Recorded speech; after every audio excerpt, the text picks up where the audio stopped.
Good morning, everyone.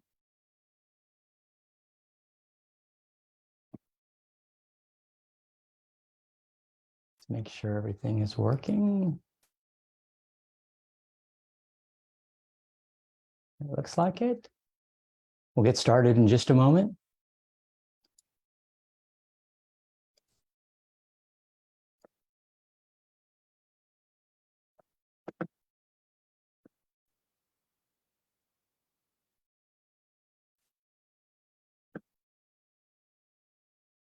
Happy Friday.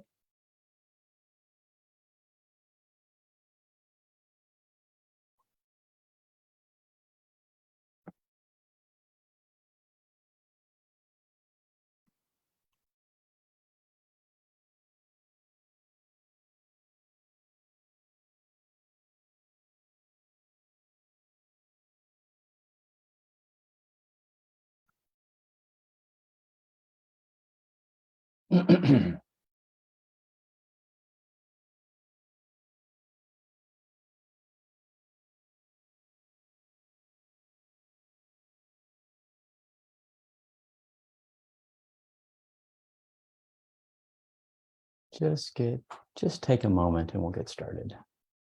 It's been a very busy week.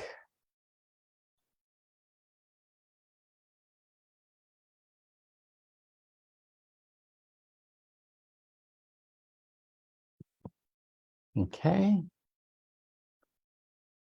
Good morning, Sunnyvale.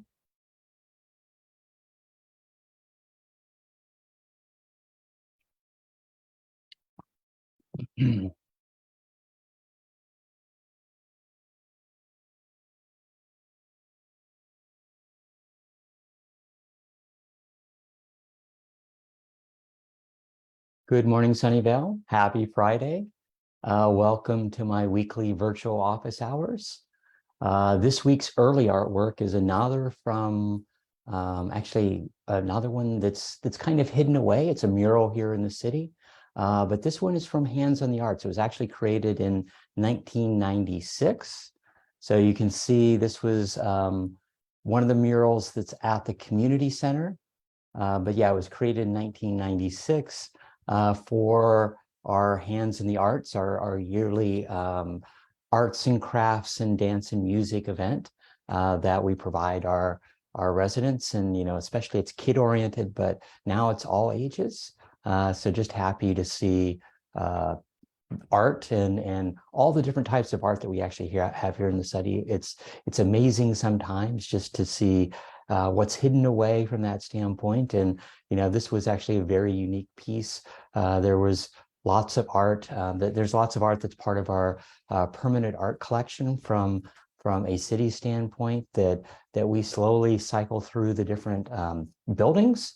And this was, highlighted as part of the Hands on the Arts last weekend. But we'll be talking about that a little bit later. Let me fix my background before we get started. If you have a question, just add it to the chat and hopefully I'll be able to get to it before the end of this meeting. Okay, good morning. I'm Sunnyvale Mayor Larry Klein. Thank you for joining me again this week. It's been a busy week. This is the 160th installment of my weekly virtual office hours. I hope everyone's doing well, staying healthy, enjoying the beautiful weather. We've now reached 1,159 days since the March 16, 2020 county health order started the shelter in place in an attempt to slow the spread of COVID-19. Over 3 years ago, I converted my weekly coffee shop office hours into this weekly live stream address. And except for surgery and a vacation last month, I hadn't missed a week since. So thanks for everyone who continues to join me, who's joined me a lot over the last few years. People still say they appreciate hearing from their mayor each week, whether or not they're watching this live or, watching at time delayed sometime later in the week or sometimes weeks later. These addresses allow me to reach a lot more people than my in-person office hours. And they allow me to provide, some updates on what's happening in the city, tell you of upcoming events and answer some of your questions and just give you some general words of encouragement. So thank you for allowing me to continue to represent you and work for Sunnyvale. Most Fridays, I follow up this live stream address session with in-person meetings at Being Seen on Murphy Avenue. I'm actually speaking at a conference this morning, so I will not be there today. But if you would like to reserve a 15-minute or 30-minute time slot in the future, just email me at council@larryklein.com, and I'll be able to set up, we'll be able to figure out a time to meet. And that's also where you can send any questions that you might have. Let's go ahead and talk about what's happened at the federal, state, county, and city level over the last 2 weeks. Last Monday and Tuesday, council met, and we had 2 evenings of interviews for our boards and commission applicants. We had about almost 40 different applicants that were going through interviews. So it was, 5 to 10:30 on Monday night and 4 to 10 p.m. on Tuesday night. We now have a new Human Relations Commission, and we actually had 18 applicants for that. So it was very, very busy day, or 2 busy evenings, I should say, for council. But it was good to hear from people that want to get more involved in our city, and our boards and commissions is one of the best ways that we can do that.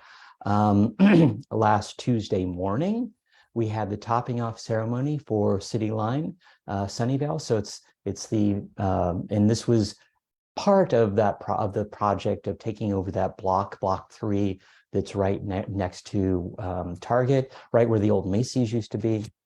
It's all mixed use development, retail on the bottom and either office space or housing above. But this was topping off the 2 office buildings that are along Washington. And so basically it's putting the final beam in place so that they finish the framing for those 2 buildings. And now they'll start enclosing them and filling out the interior. But it's just fantastic to see, the long-term vision of downtown Sunnyvale finally, coming to fruition. It's why I got involved with the city about 20 years ago. That beam ceremony had a lot of the developers, had a lot of city staff that had come back to celebrate with, that even if they've retired, they're coming back to visit, and, seeing that the project that they spent so much time on finally getting closer to completion. Along Washington, it's 7 stories of retail.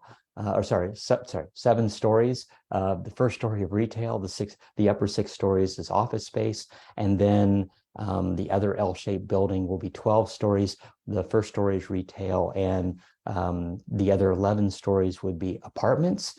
And they'll actually be about the same size because the plate widths for apartments and condo and office space is much different. So you'll see, those buildings will be approximately the same size when they finally reach completion. It's amazing that it was only 18 months ago that we broke ground on that site.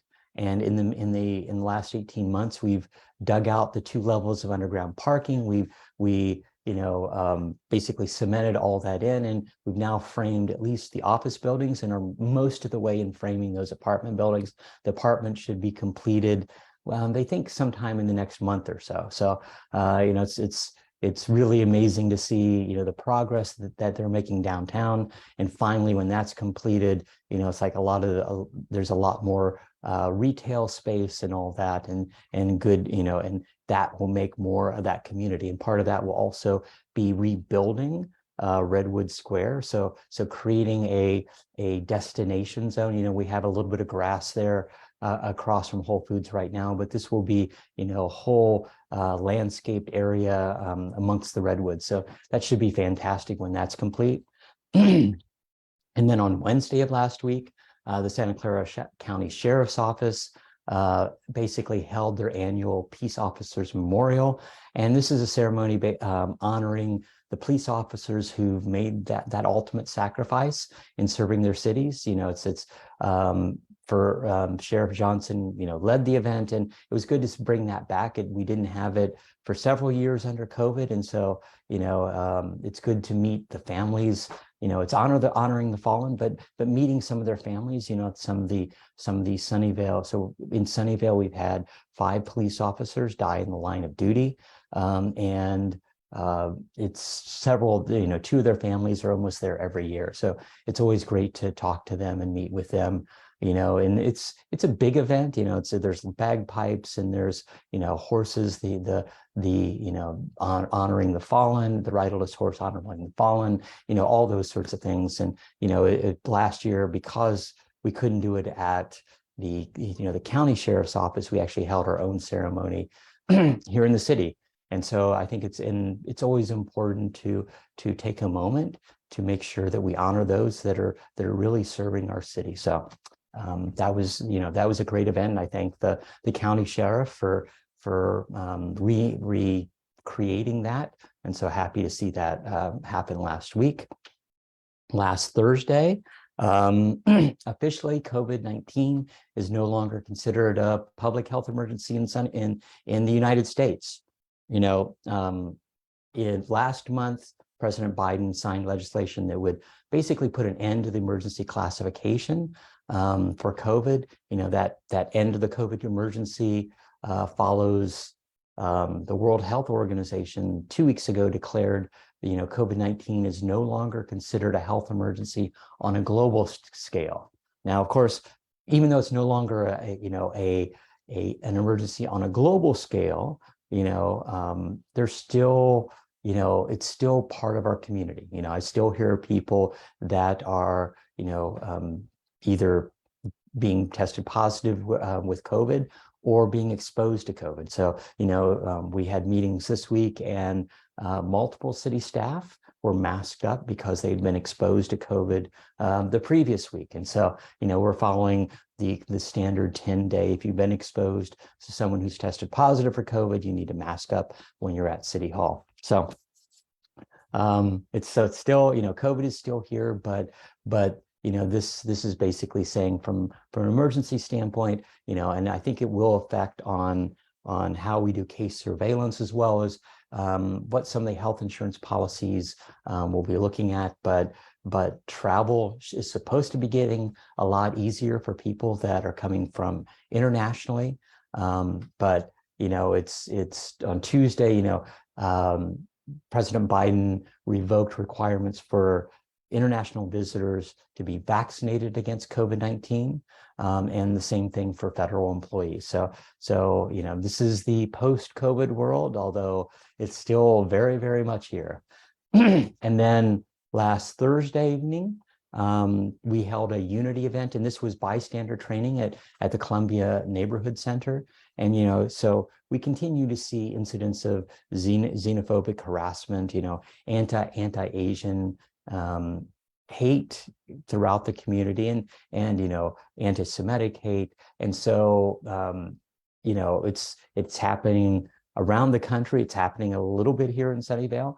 But this was an interactive course to basically help people know what they should do if they see, if they see hate, if they, it's bystander training to make sure that they're safe, but it also, figures out how they can intervene, so how to distract, delegate, document, delay, or direct when they're seeing hate occurring in their community. So, but it's prioritizing their safety. That was an online session. It was also in person, but I wasn't able to attend. I was at another meeting from, 5:30 to 9, after 9 that evening. But it's good. It's good that we're having this, and we'll probably be having that course again. And then last Friday, Governor Newsom announced the updated budget, the updated state budget, and now we've moved from a $22.5 billion projected deficit to a $31.5 billion deficit. So an increase about $9 billion. Although some independent agencies say that that's still conservative, for what possible income that we'll be getting from California is actually a lot lower. California is actually one of the only states to have a shortfall this year. The majority of states, almost all of them, basically aren't having to use reserves. So this becomes a question. Newsom's new budget calls for spending $306 billion. And it's only about 1% less than last year's budget. But there's still a lot of process that needs to be completed. Newsom protected a lot of the investments that we did last year with the big surplus. But reducing some of those and getting rid of some costly new initiatives is what he's been doing or planning to do. We'll see how the negotiations go with the legislature over the next month. And then last Saturday, it was our 38th annual Hands on the Arts event at the community center. And so we kicked off the morning with a bike parade from the Sunnyvale Public Library to the Sunnyvale Community Center. It was, fantastic to see so many kids and families out on their bikes, runners running along with us. So it was a great way to get to the Hands on the Arts. And, the festival was fantastic. It's like we had about, more than 20 different crafts and dance workshops that were going on for people of all ages. Even I did a little bit of painting from my standpoint, but lots of fun things to do. And there was also a main stage with a diverse performance groups and entertainers showcasing and it's becoming a multicultural event. So showcasing, dance and music from around the world. There was a puppet stage and performers and, our city booths and food to purchase. So, it's really made it into a big festival. Hands on the Arts was just used to be a limited number of crafts, a limited number of stations, and the parents had to pay per child to take part. We've now made that over the last few years, made that completely free. And so it's open for everyone. And I think, it's a lot more enjoyable, and we've removed that little bit of barrier for people to take part in the event. So happy to be there, happy to see so many people and, meet up with so many people. And then Saturday afternoon was Taste of the World downtown. So thanks to the Downtown Association for their hard work. It's used to be Magic of Wine or Magic of Sunnyvale. It's now converted into Taste of the World, which is a slightly different event, but it highlights the diversity of Sunnyvale's restaurants and the diversity of Sunnyvale by spotlighting the downtown restaurants and bringing them together with wine, different wineries. And so it was actually really fantastic to see those pairings. And I met a lot of people that afternoon, and it was good. People were enjoying it. Beautiful weather, but it was also good to just stroll around downtown. It was both at City Line and on Murphy Avenue, and just try some food that I hadn't had before. It was actually good from that standpoint. There's restaurants that I've went to only once or twice, and you don't get the full variety of their food. And so they were showcasing some things that I really didn't know that was there. And it was just good to see some people and those random occurrences that are so valuable, especially post-COVID. I think they're much more. It's much more warming to the heart as far as meeting that random person and getting to know them, which you weren't able to do for several years under COVID. And then Sunday, of course, was Mother's Day. And hopefully you got a chance to honor those wonderful mothers in your life that make a difference in all of our lives. And so, hopefully you took time last Sunday and thank your mom. And then as far as this week is concerned, on Tuesday evening, council met. Another very long meeting. We started out the meeting with two special orders of the day, one declaring May as Jewish American Heritage Month. And so this is in honor of our Jewish community and all the contributions that they make within our community, around the area, around the nation. And it was good to hear an update. One of the things that I've been working with our Jewish community is to create an eruv, which is long story. It's basically creating a virtual indoor area in part of our city, and we can go into that at a future date. But it's actually really good because it allows our traditional Jewish faith community to be more outside of their homes on the Sabbath, and so it actually makes things a lot more, makes their life better, and it uplifts them to a large degree. So yeah, I've been working with multiple organizations over the last few years to try to help them finish their permitting, and it looks like they're finally moving forward with that. And then we also declared June as Pride Month. A little early, but it was good to have Silicon Valley Pride representatives there. And we, of course, we have two council members that are LGBTQ that are there and on our council. So it was good to basically affirm their backgrounds and affirm, that portion of our community. We'll be having some events coming up at the end of the month and in June to celebrate Pride Month. But this was kind of the first step on making sure that we're all set for that. And then as far as the main meeting, we had several things.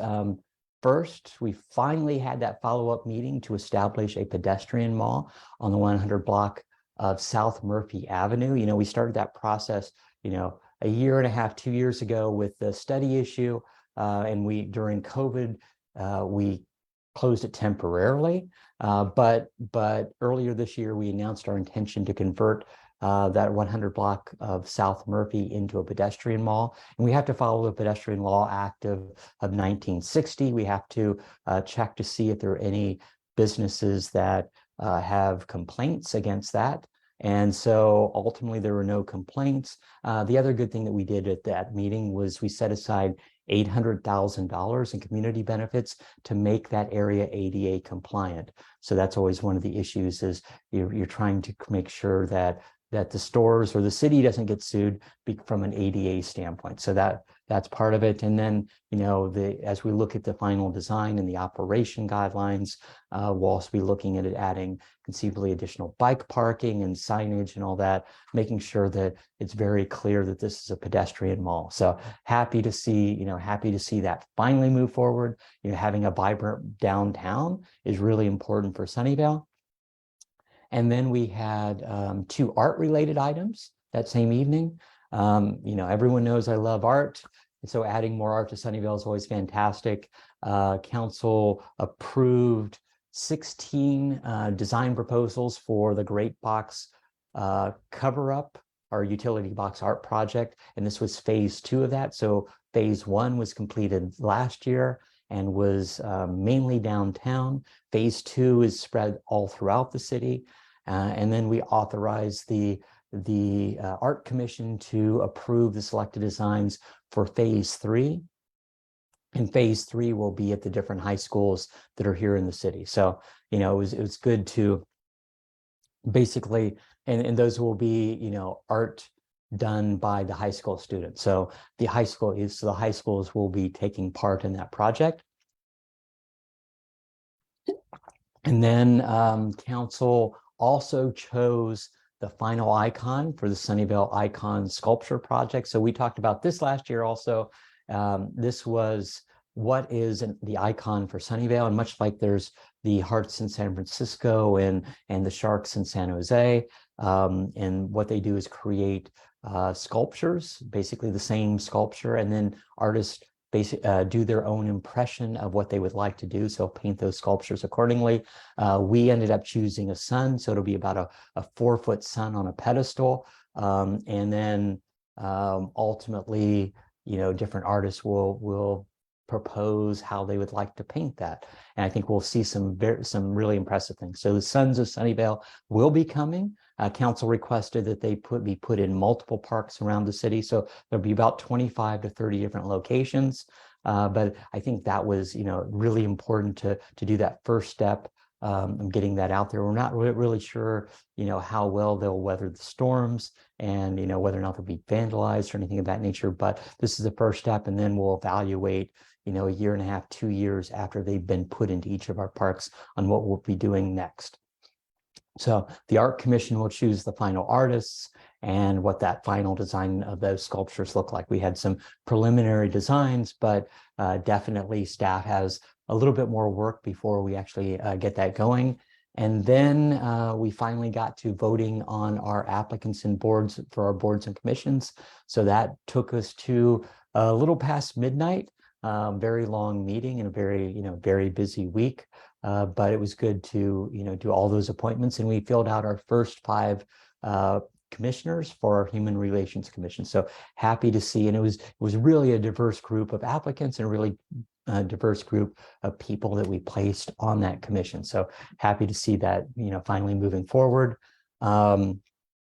Yesterday morning kicked off Bike to Wherever Days. So this is the 3-day event. It is bike. It is bike month, but Bike to Wherever Days started yesterday morning. And so there are Energizer stations around the county for the next few days. It was good to get out on the bike. I was out there. You can still pledge to ride and join the fun. There's a competition between or among all the different cities in the county. So please sign up to pledge to ride, and there'll be Energizer stations at the farmers market tomorrow morning, and they'll also be at the Sunnyvale library on Sunday. So definitely, get out on your bike, pledge to ride, and you can actually win prizes as far as that's concerned. So join the fun. And then yesterday during the day, we had our all-day budget workshop. Started around 8:30 in the morning, and we didn't finish until around 7:30 last night. So, a very long day for council. Tough, been a very busy week. But in general, our budget, our city budget looks very good. We're not looking at deficits like some cities, like the state is. The city's finances are moving in the right direction. The impacts is, as we're seeing the impacts from COVID-19, really subside, where all of our revenues have almost returned or are returning to kind of the pre-pandemic levels or beyond. So the recommended budget was $607 million. This is the highest budget in the city's history. That's about up 581 million in expenditures and 26 million in contributions to our reserves. And it's pretty impressive that where we've, how we've weathered the storm, the economic storm. We still are very cautious about the budget. There's still lots of unknowns. We're focused on maintaining our reserves, and we continue to worry about the big unknowns on the returns from CalPERS. It's our retirement. It's our commitment to our retirement funds for our employees, which are always difficult. It's all of our cities. All of these cities are dealing with these same things. We do have a retirement pension trust, which we help to try to defray that risk in the future. But hopefully, and it all depends on CalPERS and what the returns on investments are. One year it'll be 4%, the next year it's 20%, and so hopefully it average out. We're estimating over the next few years it's only 4%, but their goal is to at least hit 6%. So if they could meet that goal, our life would be a lot better. But in the past we've had to take big hits as far as when they're not making their goal. So but as far as our budget, we were able to do some extra things, and I was happy about that. Being a positive year from an income standpoint, we got a lot of great study issues funded. We also increased our tree trimming for the next 2 years to catch up on some of the things that we did during COVID. During COVID, we basically delayed tree trimming for 2 years to make sure that we had the finances to deal with that. Our target is to do a 7-year average, so that there are some trees out there that are getting to, let's say, 9 years. And so it's important for us to try to catch up and get back to our 7-year average. And we were able, over the last few years, over the last year or so, we're finally unfreezing almost every position that was frozen. I think there's 2 or 3 within departments that aren't frozen, are still frozen. But the majority of all the positions have been unfrozen, and we're actively hiring to fill all those positions. So good to see that. It was a long day, but I think a productive day. It was good to have our new council members kind of go through that process. So good, happy to see that. We still, the final budget, we gave a lot of direction. The final budget will come back to council in June for final approval, but, generally things look good. And then, as far as this year, we're more than $10 million above revenues than what we were expected. More, probably about 13 million. So at the end of December, we'll reallocate that money into other programs or reserves, because this year was actually we've done a lot better in sales tax and property tax, and even in TOT. In TOT, we're back to where we were pre-COVID, just with with a limited number of business travel. So we are seeing a lot of business travel. Sunnyvale is a destination for a lot of businesses, and so happy to see that happening. As I said previously, I won't be covering weekly COVID numbers unless things change dramatically, but I continue to do lots of advocating on our city's behalf at the county level, at the state level, at the federal level, talking to our congressional office and talking to our state representatives quite often. Let me go ahead and announce some upcoming events. As I said previously, May is Bike to Work month, so please pledge to ride. Bike to Everywhere continues today, tomorrow, even on Sunday, and you can win prizes. You can visit them at the as I said previously, at the farmers market tomorrow morning, Saturday morning, and then at the library on Sunday. Tomorrow is also National River Cleanup Day. So if you want to go help prevent pollution in the bay, you can visit. So you can go on to the county website and look for National River Cleanup, and there's a place to sign up for cleanups that are taking place around the bay. And then tomorrow morning from 9:30 to 11:30 at Columbia Neighborhood Center, there'll be a town hall.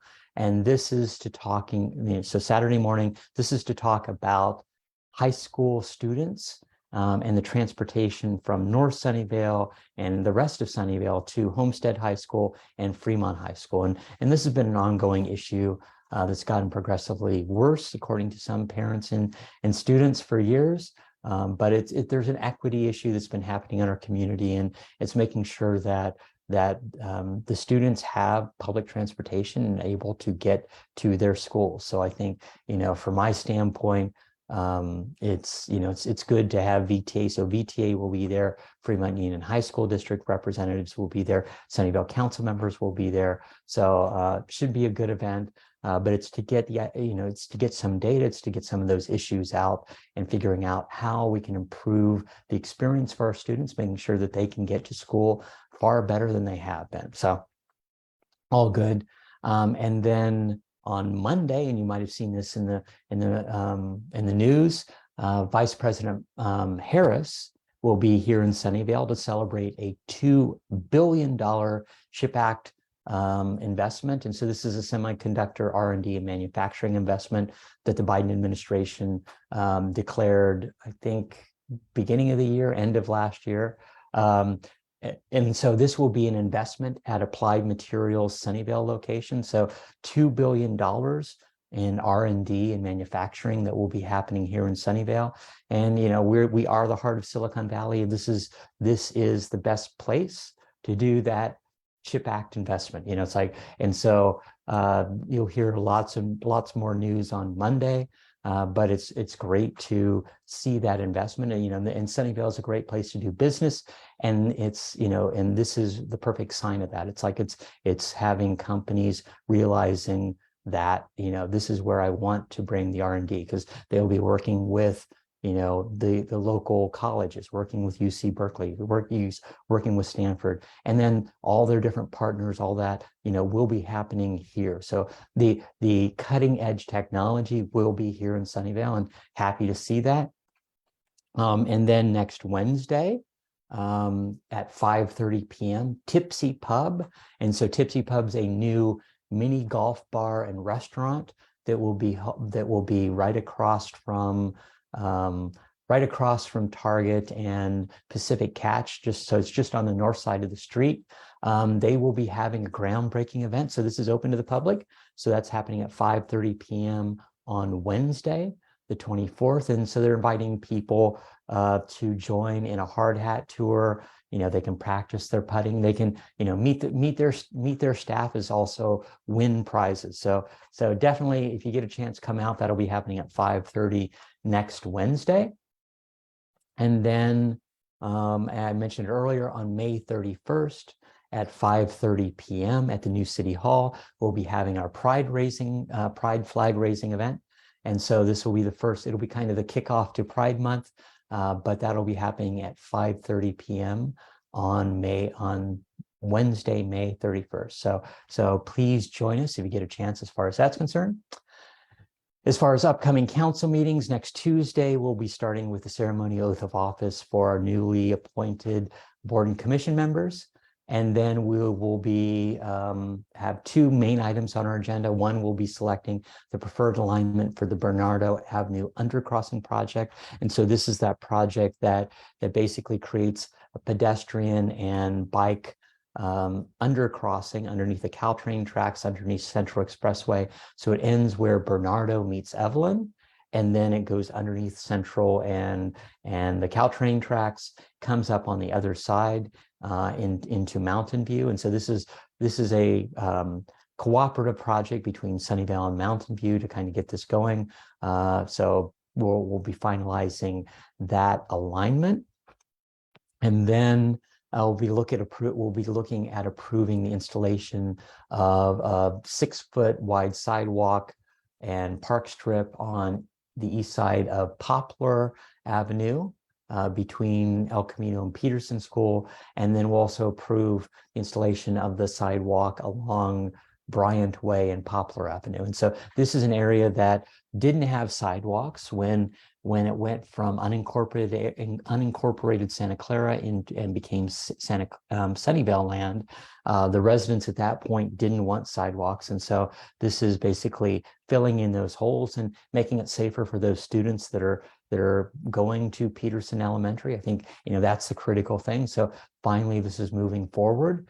And that's, I think, for Tuesday's meeting. Let's go ahead and get to our weekly questions. If you have a question, please add them to the chat. Mark asked, I need help. I was in my wheelchair and I've fallen off twice because the sidewalks are uneven. How can I get my sidewalks quickly repaired? So definitely, Mark, thank you for that. I talked to city staff on this, but anyone can raise the issue. So if you go to Access Sunnyvale, you can raise that. You can call call Public Works and tell them the location. City staff will be coming out and doing grinding and asphalt. So this is the quick fix that the city can do. They can't do like a full replacement of all the sidewalk randomly. This is one things that we schedule for and then do replacements in different areas where the sidewalk is overly cracked, and we can patch within a certain point. At a certain point, we actually have to rip up the sidewalk and put down brand new sidewalk, or the trees have broken it or things of that nature. So I did confirm, Mark, that staff will be there in the next week to deal with your sidewalk and figuring out those temporary fixes. And then, they have added it, or they are adding it to the list for next year. It's like I think we've already have already completed our bids for this summer. So it'll probably be next summer that they get to that, because we do things, the fiscal year starts July 1st. And so we finish the bids in the spring for what's going to be done over the summer when it's sunny. And so so we do the bids in the spring for all the work that we're going to be doing over the summer. Holly asked, Holly and others asked, we recently received new yard trimming carts with a note that said we're replacing yard trimming carts as part of our standard maintenance. Our existing cart, I suspect many others, are in perfectly reasonable working condition. I would hope that the city of Sunnyvale, and in particular the Department of Recycling and Waste Management, would be more mindful of not creating unnecessary waste. So yes, if you live south of El Camino, in single-family neighborhoods, you've already received new yard trimming carts this week, or last week.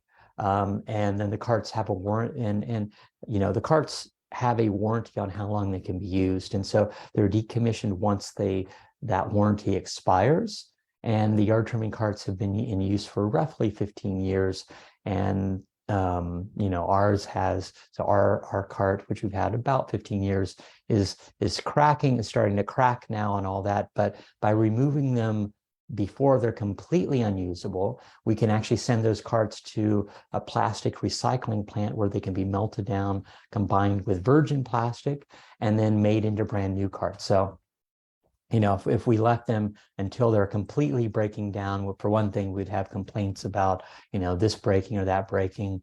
But it would also render the plastic useless for actually recycling. So then the carts themselves would go into the landfill. So taking them out of the community now and replacing them actually is better for the environment in the long haul. It's like that swap within the warranty process and all that prevents more waste from entering the landfill.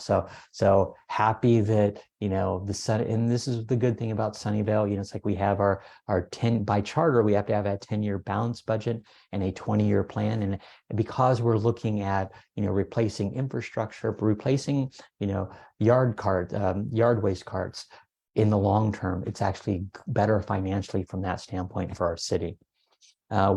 Another question, what do I do with my old cart? You just set out your old cart on your normal service collection day. By the end of the day, a crew will remove it. So they'll dump it and then they'll come back and remove it.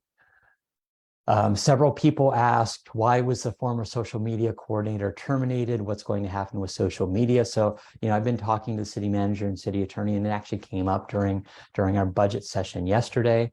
They have a full-time person that's now taking over that social media, so it won't be a casual position anymore. It'll be part of one of the DPS's full-time staffers' job. So happy to see that still be covered. We've had, I think, the face of DPS through social media has been fantastic over the last few years, and I do think that making sure that continues is critical to how our residents feel about DPS, knowing what's going on, being very public about what's happened bad, trying to get more information or the good, the good things that are happening in our community.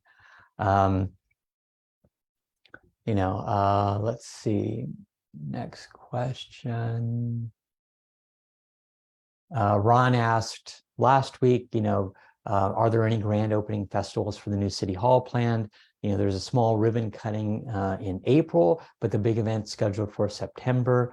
Hopefully the surrounding grounds will be complete. I've been, advocating a lot with PG&E, who can't seem to disconnect power. I know, residents usually have a lot of complaints about PG&E not being able to connect their power either after renovations or getting power restored after storms. Here we're trying to have them disconnect power for all the old buildings so they can be torn down and, then the basements filled in and everything landscaped. Initially, they were estimating October. We've been able to pull that in into July, and we're still trying to figure out that if they remove power in July, do we have enough time to redo all the grounds and the way we like in time for our September event. But right now the goal is to have a big State of the City on September 23rd, Saturday, September 23rd, and then go through and have tours of the new city hall and the new ground. So all that should be done, fingers crossed, by September 23rd. Gita asked last week, a tree fell down in Ponderosa Park. where we were having an event. What do I do? So for down trees in Sunnyvale before 4 p.m., 8 to 4, call 408-730-7506. And then after 4 p.m., off hours for city staff, call the non-emergency number 408-730-7180. And that's the best you can do in the short term, and staff will come out and either cordon off that area so that people can't get through to it, get around and get in that area, or immediately start cutting up those branches and taking them away, depending upon how much effort there is. I don't see any other questions. So thank you for everyone who's joined. I'll go ahead and wrap up. It's we still live in uncertain times. It's basically things seem to be better, but new issues come up every day. I want you to know that no matter what challenges we face them together. I'm proud of Sunnyvale and how our residents responded during COVID, but I'm thankful, especially thankful for everyone just who helps out in our community, showing their generosity, showing their kindness. Your actions really do make a difference. Sunnyvale will emerge from this as a stronger community. We're in this together. We'll get through this together. Thanks for listening. Have a wonderful week. Goodbye.